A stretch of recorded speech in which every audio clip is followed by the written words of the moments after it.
Olha, hoje nós vamos falar um pouco, principalmente para vocês, mulheres, que é as que mais nos assistem, aqui pela Rede Vida e Televisão, de todas as idades.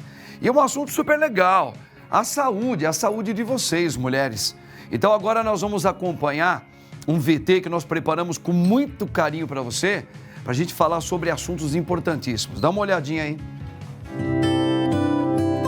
O óbito materno é definido como a morte de uma mulher ocorrida durante a gestação, parto ou dentro de um período de 42 dias após o término da gestação, por qualquer causa relacionada com a gravidez, não incluídas causas acidentais ou incidentais. De acordo com a Organização Mundial da Saúde, cerca de 830 mulheres morrem todos os dias no mundo por conta de complicações na gravidez e no parto. O Ministério da Saúde reforça que a redução do óbito materno é uma das prioridades e tem investido na orientação e qualificação dos profissionais de saúde que atuam na rede de atenção às gestantes. Das mortes que ocorrem, a maioria tem causas obstétricas diretas. Já as causas obstétricas indiretas resultam de doenças pré-existentes à gestação. Ainda temos que lutar muito pela saúde das mulheres e uma das maneiras é conversando sobre isso. Acompanhe agora o Papo Reto. Muito bem, minha gente. Olha só, essa sexta-feira aqui hoje está maravilhosa, hein? O assunto hoje é para vocês, mulheres aí.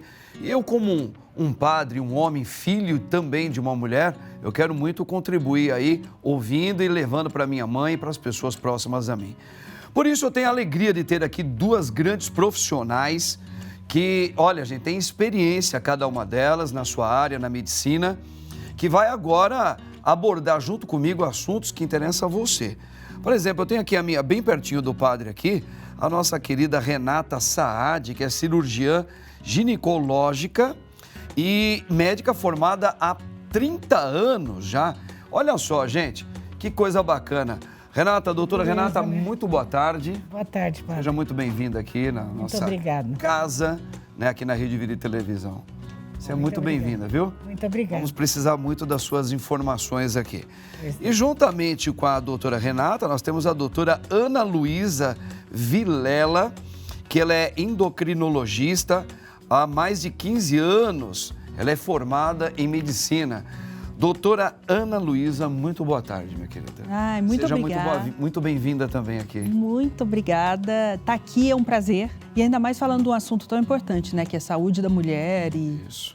Entendendo essas nuances, não só endocrinológicas, como também nutricionais, né? Sem dúvida nenhuma. Você sabe que antes de mais nada, só fazendo aqui um enfeite sobre as mulheres, uma vez sempre houve um questionamento pela fé cristã católica. Por que a primeira pessoa que viu Jesus ressuscitado não foi nem a mãe dele, não foi foi logo uma mulher, que era Maria Madalena, né?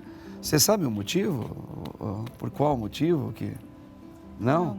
Você nunca parou para pensar, mas por que foi uma mulher que... Né? Aí teve umas maldades de um camarada aqui dentro, que nem vou falar o nome dele, falou assim, não, é para a notícia da ressurreição chegar mais rápido. Olha, que maldade. Mas a verdade é o seguinte, é porque Maria Madalena, ela muito amou Jesus, né? Ela tinha um amor assim verdadeiro e muito sincero pelo nosso Senhor Jesus Cristo. Então, a igreja entende que ele apareceu para a primeira pessoa, para anunciar, foi para ela uma mulher. Olha que coisa bonita, né?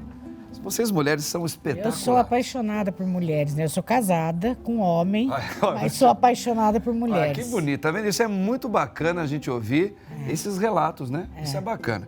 Então vamos começar, eu quero já colocar aqui uma pergunta para esquentar essa nossa conversa, aproveitando as duas médicas aqui. A saúde da mulher é, de certa forma, negligenciada por elas mesmas? Vocês como médicas, vocês que já têm uma experiência, realmente vocês acham que essa classe de vocês, mulheres, a saúde é negligenciada muitas vezes por vocês, mulheres? Eu acho que as mulheres não, eu acho que elas até se cuidam bastante. Eu acho que hoje em dia tá bem, o pessoal já tá bem sabendo a época dos exames, a periodicidade ao ginecologista e obstetra. Elas são muito ligadas e a internet ajudou bastante, né, padre? Eu acho que as mulheres... Estão dando menos trabalho do que antigamente. Eu acho que as mulheres procuram mais se cuidarem da saúde do que nós homens. Eu acho, ainda hoje. Apesar que o homem também teve um avanço nisso. Muito. Né, Renata? Mais, doutora Renata. Pode chamar de Renata, né? Pode, a gente fica pode mais à chamar de vontade Renata, aqui. Claro. Mas realmente eu acho que as mulheres hoje em dia têm... Mas nem sempre foi assim, né, Ana? Eu, como uma especialista em obesidade... Eu vejo que o mundo não está a favor da nossa saúde hoje. A gente tem uma genética... De uma maneira geral ou da mulher em específico? De uma maneira geral, mas também das mulheres, porque hoje o que a gente tem? A gente tem uma grande oferta alimentar e uma redução do gasto energético, levando um acúmulo de energia dentro do corpo que não está certo. Sim. Geneticamente falando, o nosso corpo tenta se prevenir. Hoje a gente tem como eu digo, a gente tem uma evolução alimentar muito curta e antigamente nós caçávamos, nós plantávamos, nós íamos atrás da nossa comida. Hoje, não só as mulheres, como também, principalmente as mulheres, que no caso da obesidade, as mulheres são mais acometidas por ela. Hoje em dia a gente tem uma facilidade muito grande alimentar e tem um baixo gasto energético. Então, a gente acaba deixando o nosso corpo muito mais lento, muito mais obeso e sofrendo de muito mais doenças, mais até do que a gente tinha no passado. Apesar da evolução da medicina, dos tratamentos, das medicações novas, hoje o nosso corpo não foi feito para pesar muito. Então, a gente acaba aumentando o risco de câncer, acaba aumentando o risco de doenças metabólicas, de doenças cardiovasculares. Por quê? Sedentarismo e ganho de peso. Perfeito. Então, hoje, como que eu falo como que a gente ajuda as mulheres a interpretar isso? A roupa ficou apertada, ou eu ganhei um pouquinho de peso, mudou a minha relação com o meu corpo. Nossa, procure um médico, porque alguma coisa está acontecendo e alguma coisa a gente vai ter que procurar para tratar, sabe? Isso é muito interessante. A gente está ouvindo isso aí já como se fosse já até uma música que a gente está aprendendo todo mundo a cantar. Que realmente nós acumulamos muita gordura e o nosso corpo, ele não foi feito para ter tanto peso assim. Nós nos alimentamos de uma maneira errada na maioria das vezes. Eu acho que em todas as culturas, mas principalmente nós brasileiros, né? E agora tem uma coisa que também a gente não pode negar. Eu acho que as informações, como a Renata colocou, ela vem chegando hoje até pela informação rápida que a gente tem. Por exemplo, eu estava com a minha mãe no carro esses dias aqui, Renata, e a minha mãe, a gente vê muito nas avenidas hoje um pessoal correndo. Sim. Homens e muitas mulheres. Sim. Aí a minha mãe, claro, eu entendo o que ela fala assim, eu acho importante todo mundo fazer exercício, mas eu acho que não fica legal para uma mulher sair correndo. Minha mãe acha que a mulher tem que caminhar rápido só, mas ela correr não. E a gente vê hoje muitas mulheres, senhoras e tanto moças ainda novas, fazendo muito essa questão de caminhada e corrida também, né? Porque eu acho que esse pensamento, como a doutora Ana colocou, realmente elas estão entendendo bem, principalmente as mulheres, né, Renata? Dessa questão de perder peso, de comer melhor, de ter uma vida... Elas vão no ginecologista perguntar como eu posso emagrecer. Mas é só por vaidade que você está percebendo isso? Não, porque deu gordura no meu fígado, ela fala. Entendeu? Que é a esteatose hepática. Então, elas vão preocupadas já com alguma doença, porque minha pressão subiu. Isso é numa fase da menopausa já, né? Sim. Uma fase que a mulher mais tardia, né? Depois dos 45, 50 anos. Mas estão preocupadas com a saúde. Minha avó, por exemplo, não sabia o que era gordura no fígado. Já agora, hoje em dia, as mulheres sabem. Já está. Eu tenho gordura no fígado já. Doutora, é uma das procuras também? Sim. Essa gordura no fígado aí está assustando esteatose hepática. O que acontece? A gente envelhece. O nosso corpo é feito para durar uma vida toda. Sim. Mas quando a gente sobrecarrega esse corpo, vamos supor, nosso fígado funciona muito bem, funcionaria muito bem até 90 anos. Mas se a gente gasta ele se a gente sobrecarrega ele num período curto, se com 30 anos, eu posso estar acima do peso com 30 anos, meus exames estão todos ok, mas o que meu fígado está fazendo para os meus exames estarem ok? Está trabalhando muito. Quanto de trabalho meu coração está tendo que fazer para compensar aquele peso a mais? É uma bomba que eu estou jogando sangue lá no final e esse final está comprimido. Esse fígado está comprimido, esse corpo inteiro está vivendo com um peso que não é dele. Então, em vez de viver 90 anos, ele vai viver o quê? 60 muito bem? 40, meu pâncreas está tendo que produzir muito mais insulina do que o normal, então a gente vai ficar diabético muito mais cedo. Então, pensar em longevidade, pensar em envelhecer bem, pensar em ter saúde é pensar em não sobrecarregar os órgãos, porque a gente tem um detox diário muito bem feito pelo nosso corpo, só que ele tem um limite. Tudo tem um limite, né? Tudo tem um limite e a gente tem uma oferta alimentar muito grande. Antigamente, a gente não comia chocolate belga no Brasil. A gente ia aqui na Bélgica. Hoje não, na banquinha da esquina. Você pega belga, qualquer um, suíço. Qualquer um. Suíço. Você toma sorvete italiano. Então, a gente trouxe alimentos que não fazem parte da nossa cultura. Brasileiro come salada, fruta, verdura, arroz e feijão. E almoça, toma café da manhã, almoça e janta. A gente acabou adquirindo hábitos que não são nossos. Que não são nossos e isso está impactando hoje a qualidade de vida, a nossa saúde como brasileiros principalmente. Mas, gente, vamos colocar, tem um VTzinho? Olha aqui, ó, as nossas queridas doutoras, daqui a pouquinho nós vamos preparar um café. Você gosta de café? Eu adoro. Você gosta muito? Adoro. Nós vamos preparar já já. Você também gosta? Adoro. Eu venho de uma família de produtores de café. Ah, meu pai, que é isso? Olha aí, Barba. Família de produtores de café. Daqui a pouco eu vou conversar com ela aí. Agora, vamos ver aqui, nós vamos soltar um VT que agora vai falar um pouco dessa evolução dos cuidados da saúde da mulher. Veja aí. Em 1983, a mobilização do movimento feminista levou à instituição do Programa de Assistência Integral à Saúde da Mulher. Esse programa reforçou a necessidade de um olhar direcionado para as mulheres a fim de reduzir as desigualdades entre os indivíduos e atuou nesse segmento socialmente vulnerável. Alguns anos depois, em 1988, a Constituição brasileira assegurou direitos como educação, saúde, alimentação, trabalho, moradia, transporte, lazer, segurança, previdência social, proteção à maternidade e à infância, além da assistência aos desamparados. A inclusão dos direitos sociais como um dever do Estado na nossa Constituição em 1988 foi um avanço para a sociedade da época. Em 2004, tivemos um importante avanço para a saúde das mulheres. Foi instituída a Política Nacional de Atenção Integral à Saúde da Mulher, que ampliou o cuidado às mulheres para além do atendimento materno. Na sua organização, as ações e serviços de saúde disponibilizados no SUS seguiram uma lógica descentralizada, regionalizada e hierarquizada em níveis de complexidade crescente. Dessa forma, em 2010, se estabeleceu as diretrizes para a organização da rede de atenção à saúde no âmbito do SUS. Já no ano de 2011, importantes avanços aconteceram. Entre eles, podemos destacar a aprovação da Política Nacional da Atenção Básica, que estabeleceu a revisão de diretrizes e normas para a organização da atenção básica, para a Estratégia Saúde da Família e o Programa Agentes Comunitários de Saúde. Nesse mesmo ano, o Ministério da Saúde formulou e implantou um programa para a qualificação da atenção obstétrica e neonatal no país, denominado de Rede Cegonha. Esse programa veio ao encontro da perspectiva de qualificação da atenção, reconhecendo como problemas prioritários a serem enfrentados a mortalidade materna e na infância até os 2 anos de idade.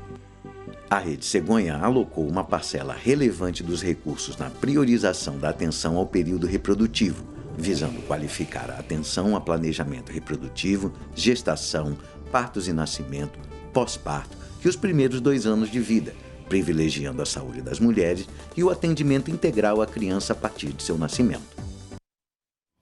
A gente vê que a gente está vendo aí que a medicina vem evoluindo bastante, né? As doenças estão aí, mas a gente hoje fala muito também de prevenção. Nós estamos vivendo uma era da prevenção mesmo, né, Renata? Sim. E realmente você, como médica, você percebe que realmente desde essa década de 80 começou a ter uma evolução. 70, né? 70 para cá, melhor, né? É. Que realmente vem colaborando aí para que realmente a saúde, principalmente da mulher, seja Bem cuidada. bem cuidada. Com certeza. É, Até os 10 anos de idade, a gente recomenda pediatra, né? tá. Que a menina vai no pediatra. Dos 10 aos 20 anos já começa o ebiatra, que é o médico do adolescente, e o ginecologista. Como é o nome? Ebiatra. Ebiatra. É. Importante para minha irmã, que a minha sobrinha já está com 12, né? É importante. Ebiatra. É. Tá. Que é o médico especializado em adolescente, que é quando a mulher fica mocinha, que é a menarca, que é a primeira menstruação. Isso tinha isso há uns 40 anos atrás? Não, isso começou em 1970, mais ou menos. Em 1950 para frente começou o Papa Nicolau em mamografia, né? 70 começou a se aperfeiçoar mais. Aperfeiçoar isso aí. Tá, que legal. E aí dos 10 aos 20 aí é a adolescência, a fase fértil da mulher. Sim. Dos 20 aos 40 também é a parte da ginecologia que fica ligado a preventivo do câncer do colo, da vagina, nível de hormônio, doença sexualmente transmissível. Sei. Hoje em dia, um dos melhores métodos para se evitar ainda é o preservativo. É Né? o preservativo. Entendi. Agora, assim, a gente percebe também as mulheres, está tendo essa evolução na medicina para as mulheres, tudo, mas vocês ainda percebem, por exemplo, que o nosso Brasil, o Estado, os municípios, o governo, dá condições, está dando essas condições para poder a mulher ter essa medicina que está um pouco mais melhorada no meio. O nosso sistema contribui para isso ou não? Porque a gente vê os particulares, você acha. Mas e o município, o governo? Como é que vocês duas entendem isso? Tenta dar as condições, mas é uma fila de espera enorme. Quer dizer, melhorou as condições da medicina, mas a gente vê que as condições políticas, sociais, dependendo do país, não. A procura é muito grande, né? E a quantidade de médico ainda é grande, mas está pequena. A gente vive numa bolha. Hoje a gente está falando o quê? De São Paulo? São Paulo e outra coisa. O SUS, lógico, ele ganha prêmios no mundo inteiro, porque a gente tem uma abrangência muito grande e uma possibilidade enorme de tratamento. O Brasil ainda não entendeu a medicina como uma prevenção. A gente não tem ambulatórios preventivos suficientes para aguentar toda essa população. A gente tem uma medicina muito baseada em hospitais. E hoje, o que a gente procura na nutrição? Tratar a doença antes que ela exista.